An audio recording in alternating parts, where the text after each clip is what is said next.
მოგესალმებით მეცხრე არხის საინფორმაციო სამსახური პირდაპირ ეთერში ბრუნდება ახალ ამბებს 12 საათზე ნინო ვარდოსანიძე გაგაცნობთ. ამ წუთებში თელავის რაიონულ სასამართლოში კახეთის გუბერნატორის ყოფილი პირველი მოადგილის გიორგი სიბაშვილის საქმის განხილვა იწყება. სასამართლო მისთვის აღკვეთის ღონისძიების შეფარდების საკითხზე იმსჯელებს. გამოძიება სიბაშვილს სამსახურებრივი უფლებამოსილების ბოროტად გამოყენებასა და გადამეტებაში, ასევე სახელმწიფო ქონების მართლსაწინააღმდეგო მითვისებისა და გაფლანგვის ფაქტებზე ედავება. ოფიციალური ინფორმაციით გამოძიება სისხლის სამართლის კოდექსის რამდენიმე მუხლით მიმდინარეობს, რაც 11 წლით თავისუფლების აღკვეთას ითვალისწინებს. წინასწარი ინფორმაციით სიბაშვილს ადვოკატი არ ყავს საოლქო პროკურატურა კი გუბერნატორის მოადგილისათვის აღკვეთის ღონისძიების სახით 50,000 ლარის გირაოს ოდენობის გირაოს შეფარდებას ითხოვს. გიორგი სიბაშვილი თავს დამნაშავედ არ ცნობს.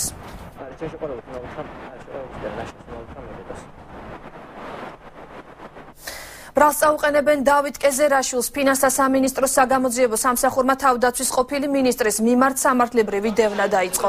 დავით კეზერაშვილს განსაკუთრებით დიდი ოდენობით ფულის მოთხოვნასა და ქთამის მიღებაში ადანაშაულებენ.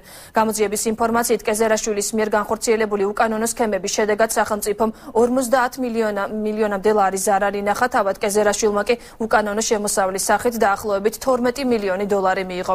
გამოძიები დადგინდა, რომ დავით კეზერაშვილმა პირადი სარგებლის მიღების მიზნით თანხმობა განუცხადა დანაშაულებრივი ჯგუფის წევრებს ნიკოლოზ დავითაშვილს და იოსებ იმნაძეს, რათა გამოეყენებინა მისი პირადი სამსახურებრივი მდგომარეობა და მფარველობა გაეწია აღნიშნული პირების უკანონო საქმიანობისთვის. დავით კეზერაშვილი ამჟამად საქართველოში არ იმყოფება, მას ბრალს დაუსწრებლად წაუყენებენ.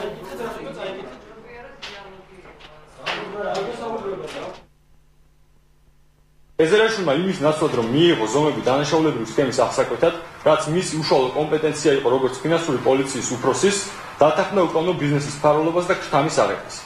დავით კეზერაშვილი იღებდა ვალდებულებას საბაჟო, საგადასახადო და სხვა მაკონტროლებელ ორგანოებზე თავისი ავტორიტეტით გავლენა მოეხდინა და ხელი შეეწყო დანაშაულებრივი ჯგუფისთვის. კიდევ ერთი საჩივარი პროკურატურაში ახალგაზრდა ფინანსისტთა და ბიზნესმენთა ასოციაცია კომუნიკაციების მარეგულირებელ კომისიას კონკრეტულ უკანონო ქმედებასა და კორუფციულ გარიგებაში ამხელს და მთავარი პროკურორის სახელზე ოფიციალური განცხადება შეაქვს. საგამოძიებო საქმის პირველი ეპიზოდი კომპანია ბილაინის სასარგებლოდ ურთიერთჩართვის ტარიფის დაწესებას ეხება, რომლითაც როგორც ახალგაზრდა ფინანსისტები ვარაუდობენ, კომპანიამ 2 წლის განმავლობაში ზემოგება მიიღო. მასალების მეორე ნაწილი კი კომპანიის მიერ 2010 წელს სატელეფონო ნომრების პორტირების მომსახურებაზე ჩატარებულ კონკურსს ეხება, რომელშიც კომისიამ კომპანია მედიაპრო ჯორჯიას გაამარჯვებინა. ირკვევა, რომ იმავე ტენდერში მარეგულირებელმა კომისიამ მედიაპრო ჯორჯიას, რომლის უკან ექსპერტები კომისიის თავმჯდომარის ირაკლი ჩიქოვანის ბიზნეს ინტერესებს ხედავენ, დისკვალიფიცირების გზით მძლავრი კონკურენტი თურქული განთექი მიზა მიმართულად ჩამოაშორა. შედეგად კი პორტირების სერვისისათვის მედიაპრო ჯორჯიას კავშირგაბმულობის კომპანიები ყოველწლიურად 5 მილიონ ლარს უხდიან, მაშინ როცა თურქული კომპანიის შეთავაზებით იგივე მომსახურება კომპანიებს 4-ჯერ ნაკლები თანხა დაუჯდებოდათ. კომუნიკაციების კომისია ბრალდებას უარყოფს.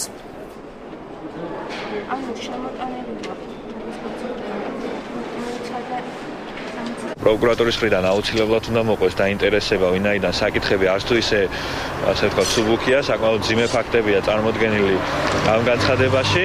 რაც შეეხება ადრე იყო თუ არა საბაბი იმისა, რომ პროკურატურა დაინტერესებული იყო კომუნიკაციების მარეგულირებელი კომისიის საქმიანობით, დიახ, სწორედ ეს ფაქტები, რომელიც ჩვენს მიერ იქნა გამოვლენილი და დღეს შეგვაქვს განცხადება, უკავშირდება გასული 2 წლის განმავლობაში მიღებულ გადაწყვეტილებებს. ანუ ეს არ არის, ასე ვთქვათ, ახალი გადაწყვეტილებები, ეს არის ბოლო რამდენიმე წლის განმავლობაში დაგროვილი პრობლემები, რომელიც, ასე ვთქვათ, აკუმულირება გაუკეთდა დღეს უკვე პროკურატურას მიმართავთ ოფიციალური განცხადებით, რომ შეისწავლოს ეს საკითხები. დაპირისპირება გრძელდება ჭიდაობის ფედერაციაში. მოჭიდავეთა ერთი ნაწილი ფედერაციის პრეზიდენტის თანამდებობიდან ლუკა კურტანიძის გადაყენებას ითხოვს. ამ წუთებში სპორტსმენები ფალავანთა კლუბში არიან შეკრებილები და აცხადებენ, რომ ფედერაციის ვიცე-პრეზიდენტისადმი ფიზიკური და სიტყვიერი შეურაცხყოფის მიყენების გამო ლუკა კურტანიძემ პოსტი უნდა დატოვოს. განსხვავებული აზრი აქვთ ფედერაციის სხვა წევრებს. დავით ხვადაგიანი ესაუბრა ორივე მხარეს და დეტალებით ახლა პირდაპირ ეთერში ჩაგვერთება, დათო გისმენთ. დიახ, დილიდან ხალხმრავლობაა ფალავანთა კლუბში ჭიდაობის ფედერაციაში. მოსულები არიან როგორც ვეტერანი, ისე მოქმედი სპორტსმენები. პოზიციები განსხვავებულია. შეგახსენებთ, რომ გუშინ საღამოს ინციდენტი მოხდა მოქმედ პრეზიდენტს ლუკა კურტანიძესა და ვიცე-პრეზიდენტ თემურ ყაზარაშვილის შორის. რამაც აღშფოთება გამოიწვია მწვრთნელთა, ვეტერან სპორტსმენთა შორის. ისინი ღიად გამოხატავდნენ თავიანთ უკმაყოფილებას მომხდარის გამო და მოითხოვენ, რომ ჭიდაობის ერთიან ოჯახში ასეთი რამ მიუღებელია და მოითხოვენ, რომ ლუკა კურტანიძეს აღარ აქვს უფლება გააგრძელოს პრეზიდენტის პოსტზე მოღვაწეობა. საპირისპირო აზრს გამოხატავს მოქმედი სპორტსმენთა ერთი ნაწილი, ნაკრების წევრები. ჩვენ შეგვიძლია ახლა მოვისმინოთ იმ მწვრთნელების და იმ სპეციალისტების მოსაზრებები, რომლებიც გუშინდელ საღამოს ინციდენტისას იყვნენ აქ ფალავანთა კლუბში. მათ შორის იყო დღეს დილიდან აქ მოსული თემურ ყაზარაშვილი, ვიცე-პრეზიდენტი ფედერაციის, რომელმაც განაცხადა, რომ ეს საკითხი უნდა გადაწყვიტოს უშუალოდ ჭიდაობის დიდმა ოჯახმა და იგიც დაემორჩილება შესაბამისად იმ გადაწყვეტილებას, რომელსაც მოჭიდავეთა დიდი ნაწილი მიიღებს. ჩვენ შეგვიძლიათ ეს კომენტარები პირდაპირ ეთერში მოვისმინოთ. შეიკრიბება ჭიდაობის სამყარო და ჭიდაობის სამყარო გადაწყვეტს. ახლა ეს არ არის მარტო ერთი კაცის ან თვითონ ლუკასი ან ჩემი გადასაწყვეტი, საერთოდ ახლა ჭიდაობის სამყარო მოილაპარაკებს ერთმანეთში. ეს იყო წარმოუდგენელი რამე, რაც გუშინ მოხდა. ასეთი რამე არ უნდა მოხდეს. თვითონ კურტანიძე აცხადებს, რომ თითქოს ეს ხდება ჭიდაობის სამყაროში და თუ ხდება ფაქტი დადოს. სად ხდება და თუ რამე მოხდა, წეგან მე კიდევაც ვთქვი ეს, რომ თუ რამე ფაქტი მოხდა, ისო მაგისე მიზეზით ხდებოდა ყოველთვის. მაგის პრეზიდენტად დატოვება იქნება დიდი დანაშაული. კიდევ მე მეშინია სხვა რამეც არ მოხდეს. არ შეიძლება მაგის დატოვება. ეგ უნდა წავიდეს. როგორც მოვიდა, ისე უნდა წავიდეს. საპირისპირო აზრი, როგორც მოგახსენეთ, არის შედარებით ახალგაზრდა სპორტსმენებს შორის, იმ ნაკრების წევრებს შორის, რომლებიც ამ წუთას შეკრებაზე იმყოფებიან და ემზადებიან საერთაშორისო შეჯიბრებებისთვის. მათი განცხადებით, ისინი კმაყოფილი არიან განხორციელებული საკადრო ცვლილებებით და მხარს უჭერენ ფედერაციის ახალ ხელმძღვანელობას. ჩვენ შეგვიძლია სპორტსმენების კომენტარებიც მოვისმინოთ. თავარია, რომ ჩვენ თავისუფალი მოჭიდავეებს ავირჩიეთ ლუკა კურტანიძე. ეს ჩვენი უმრავლესობის აზრი იყო დავირჩიეთ და ეს პატარა ახლა ინციდენტები რაღაცები ხდება ხოლმე, არ არის პრობლემა რა ჭიდაობის სამყაროში. მე მხოლოდ იმის თქმა შემიძლია, რომ მთელი თავისუფალი ჭიდაობის ნაკრები გმაყოფილია ამ საკადრო ცვლილებებით და ეხლა ხას ჩამოვედით მოგეხსენებათ ზბორებიდან და შეკრებიდან და ყველანაირად კაი სიტუაციას უფევს იმისთვის, რომ ვივარჯიშოთ და ჩვენი საქმე ვაკეთოთ. როგორც გითხარით, ფალავანთა კლუბში დილიდან ხალხმრავლობაა, არის აზრთა გაცვლა-გამოცვლა, ხშირ შემთხვევაში კამათიც და ყველა მოელის იმას თუ რა განვითარება ექნება გუშინ საღამოს მომხდარ ფაქტს. აქვე ვიტყვით, რომ გუშინ საღამოს მოსულები იყვნენ აქ ადგილზე ფალავანთა კლუბში სპორტის მინისტრი და ოლიმპიური კომიტეტის ხელმძღვანელობა. ამ საკითხზე ისინი მსჯელობენ და საერთო მოსაზრება არსებობს საიმისოდ, რომ ეს კონფლიქტი რაც შეიძლება მალე ამოიწუროს, მხარეებმა გაარკვიონ ურთიერთობები და არ შეეშალოს ჭიდაობის სხვადასხვა ასაკობრივ თუ ეროვნულ ნაკრებს ხელი მომზადებაში და კლავაც იბრძოლონ მაღალი მიზნებისთვის. ისინი მოჭიდავეები მიიჩნევენ, რომ ამ ინციდენტმა გავლენა არ უნდა იქონიოს სპორტულ შედეგებზე. ნინო ჭიდაობის ფედერაციაში არსებული დაპირისპირების დეტალებზე დავით ხვადაგიანი საუბრობდა პირდაპირ ეთერში. მიკროავტობუსის მძღოლების გაფიცვა შესაძლოა დღეს შეწყდეს. 1 საათში ყვითელი მიკროავტობუსების მძღოლები საზოგადოებას საკუთარ გადაწყვეტილებას გააცნობენ. პირველ საათზე ფინანსთა სამინისტროსთან გამართულ აქციაზე გახდება ცნობილი, განახლებენ თუ არა გაფიცული მძღოლები მუშაობას.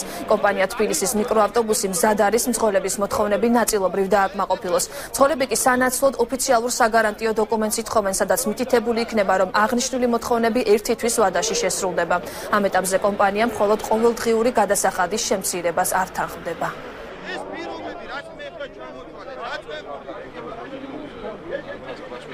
აქ უმრავლესობა მძღოლის იმ პირობაზეა, რომ თუ საბუთით ბეჭდარტყმულით იურიდიულად დამტკიცებულ საბუთს ჩვენ მოგცემენ, რომ ამ პირობებს რაც ჩვენ გვინდა, რაზეც ძირითადად ეხლა ვართ შეთანხმებული, შეგვისრულებენ, იმ პირობით გამოვართ სამუშაოდ. მომავალში ხო, თუ ამ პირობას დაარღვევენ და ვერ შეგვისრულებენ, რაც საჭიროა და რასაც გვპირდებიან, ალბათ მე ისე მოხდება და მე მართლა დაანებონ თავი და ესე იგი ეს კომპანია ვერ აკეთებს მაგ საქმეს და ალბათ სხვა ითავებს. მე ალბათ უკვე მაგას მოვითხოვ. ამ წუთებში იუსტიციის სამინისტროში ვენეციის კომისიის პრეზიდენტის ჯანი ბუკიკიოს და იუსტიციის მინისტრის თია წულუკიანის შეხვედრა მიმდინარეობს. შეხვედრის დაწყებამდე მხარეებს კომენტარი არ გაუკეთებიათ. რა საკითხებზე მიმდინარეობს მსჯელობა? თამთა ჯანაძე ისაუბრებს პირდაპირ ეთერში. თამთა, გისმენთ. ნინო, რამდენიმე წუთის წინ დასრულდა შეხვედრა იუსტიციის სამინისტროში ვენეციის კომისიის პრეზიდენტს ჯანი ბუკიკიოსა და იუსტიციის მინისტრ თია წულუკიანს შორის. როგორც შეხვედრის დასრულების შემდეგ თია წულუკიანმა განაცხადა, მათ ფორცელად ისაუბრეს საერთო სასამართლოების შესახებ კანონპროექტთან დაკავშირებით. თია წულუკიანმა ასევე აღნიშნა, რომ საკმაოდ რცლად ჰქონდათ საუბარი ჯანი ბუკიკიოსთან იმასთან დაკავშირებით, თუ რა მნიშვნელობა ჰქონდა იუსტიციის უმაღლესი საბჭოს ხელახალი დაკომპლექტების წესის რეფორმას და როგორ უყურებდა ახალი ხელისუფლება აღნიშნულ კანონპროექტს. მცირედი კომენტარი გააკეთა თავად ჯანი ბუკიკიო. მან აღნიშნა, რომ საღამოს დაახლოებით 6 საათზე გამართულ პრესკონფერენციაზე ის დეტალურად ისაუბრებს შეხვედრების შედეგად მიღებულ შთაბეჭდილებებთან დაკავშირებით, თუმცა მანამდე აღნიშნა, რომ თითოეულ რეფორმასთან დაკავშირებით უნდა მიღწეულ იქნას საერთო კონსენსუსი. ეს შეხვედრა იყო ძალიან მნიშვნელოვანი და ნაყოფიერი, გამომდინარე იქიდან, რომ ჩვენ მივიღეთ პირველი შთაბეჭდილებები იმ კანონპროექტზე, რომელზეც ჩვენ დიდი მეც ვამყარებთ, რომ იუსტიციის უმაღლესი საბჭო გახდება რეალურად მართლმსაჯულების მმართველი დამოუკიდებელი ორგანო და ვენეციის კომისია, რა თქმა უნდა, ეთანხმება იმას, რომ საქართველოში უნდა არსებობდეს დამოუკიდებელი, ნეიტრალური იუსტიციის უმაღლესი საბჭო. ეს მივიღეთ ჩვენ დღეს. იუსტიციის სამინისტროში გამართულ შეხვედრამდე ჯანი ბუკიკიომ შეხვედრები გამართა არასამთავრობო ორგანიზაციების წარმომადგენლებთან. შეხვედრის ძირითადი თემები კვლავ იყო საერთო სასამართლოების შესახებ კანონპროექტის განხილვა, ასევე საკონსტიტუციო ცვლილებები და ამნისტიის შესახებ კანონზე ფართო მსჯელობა.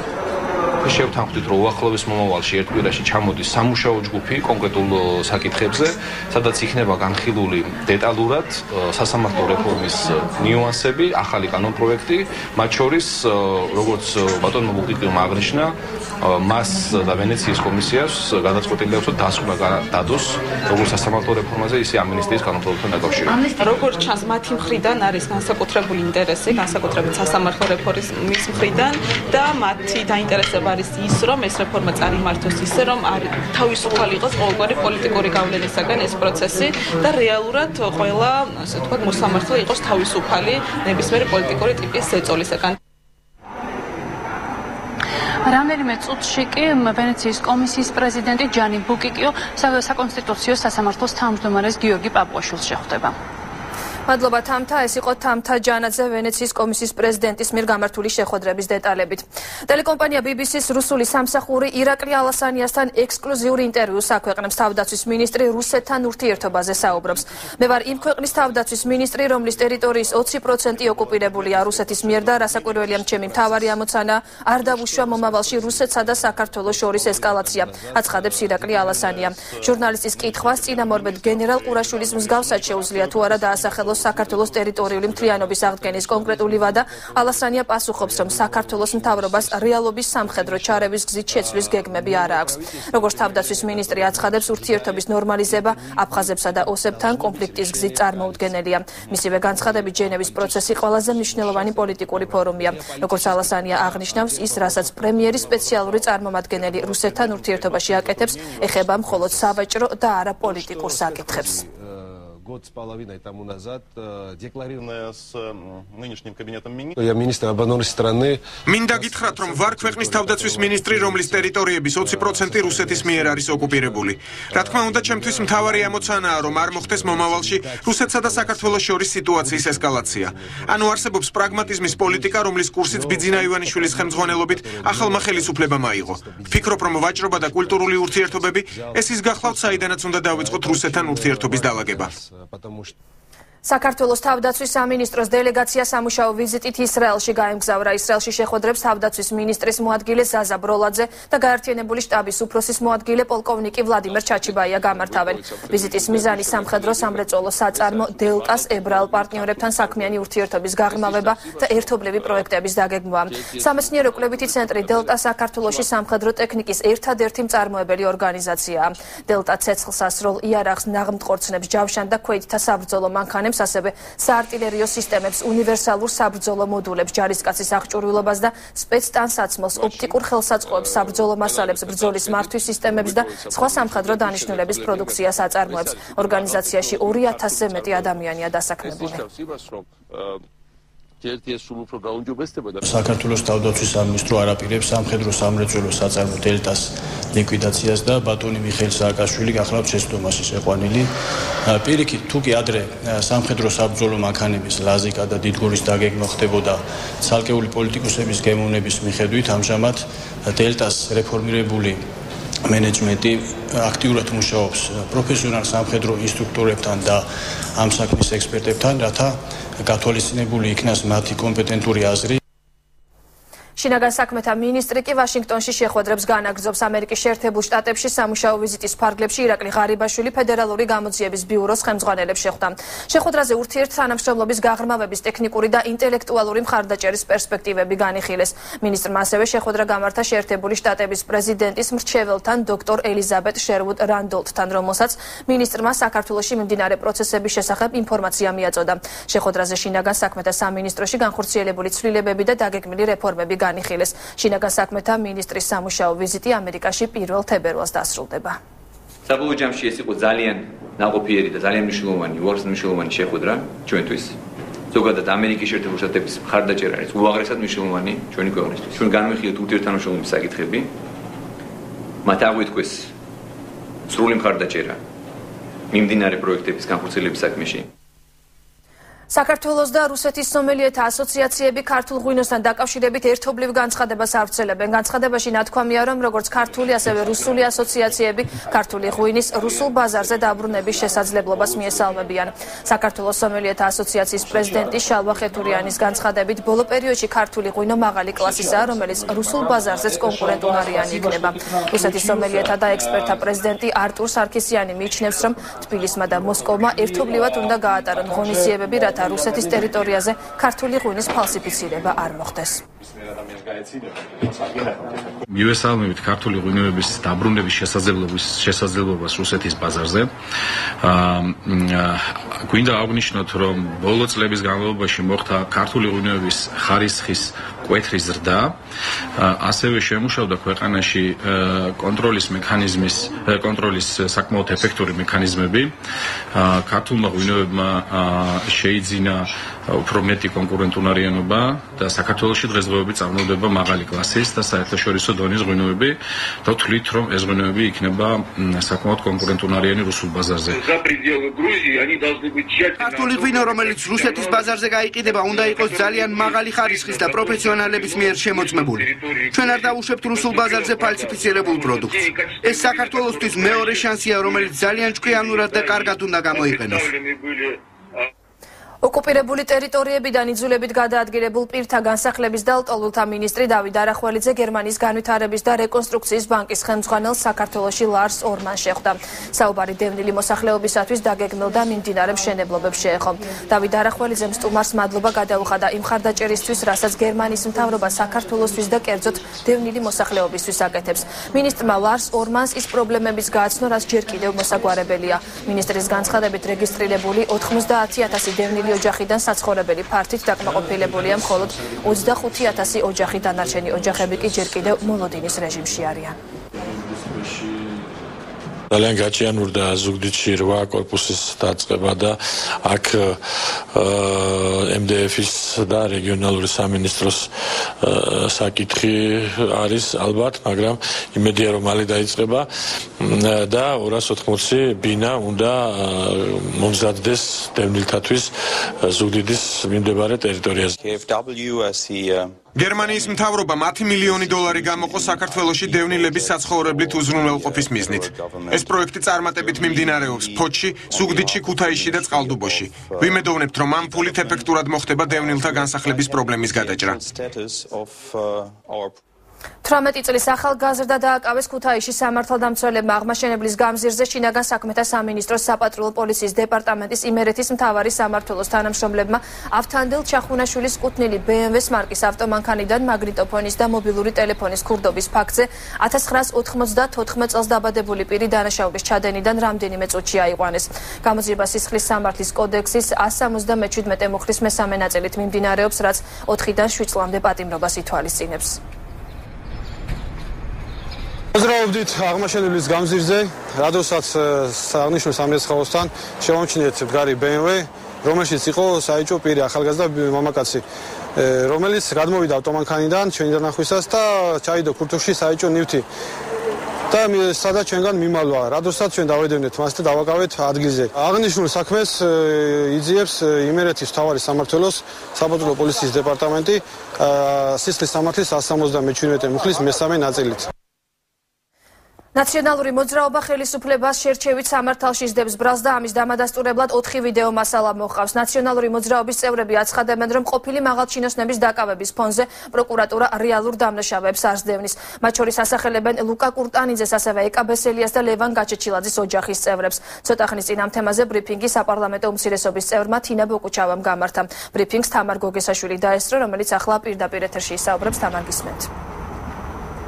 ერთიანი ნაციონალური მოძრაობა ქვეყანაში შერჩევით სამართალზე საუბრობს. ამასთან დაკავშირებით დღეს საპარლამენტო უმცირესობის წევრმა თინათინ ბოკუჩავამ პარტიის ოფისში პრესკონფერენცია გამართა, სადაც 4 ვიდეო მასალა წარმოადგინა. ამ ვიდეო მასალებში კონკრეტული კრიმინალური შემთხვევებია ასახული. თინათინ ბოკუჩავას თქმით, ერთ-ერთ ვიდეო მასალაში ფიგურირებს ლევან გაჩეჩილაძიშვილი, გაგა გაჩეჩილაძე.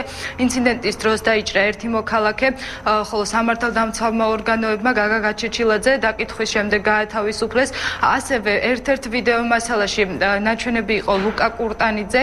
თინათინ ბოკუჩავას თქმით, ის ემუქრება ორ გამგებელს.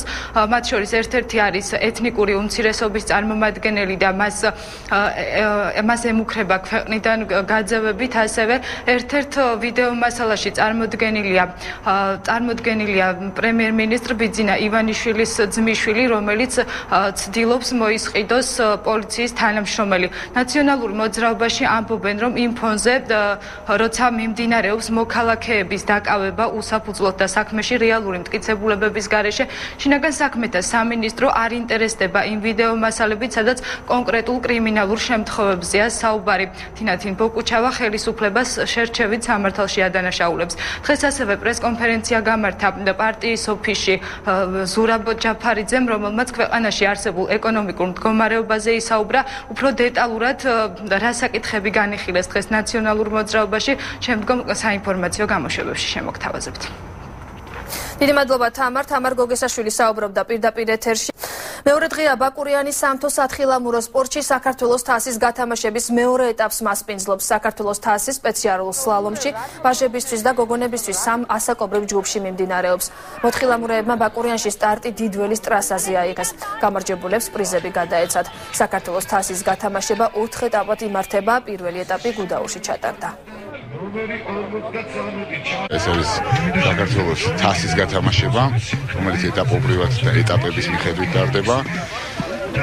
პირველი გუდაურში იყო, გიგანტურ სლალომში ჩატარდა 2 შეჯიბრი, დღეს უკვე არის სპეციალურ სლალომში ვატარებთ ამ შეჯიბრს. ჩამოვედი იმისთვის, რომ გამოსულიყავ შეჯიბრზე, მივიღო მონაწილეობა და ჩემი შედეგი ძალიან კმაყოფილი ვარ.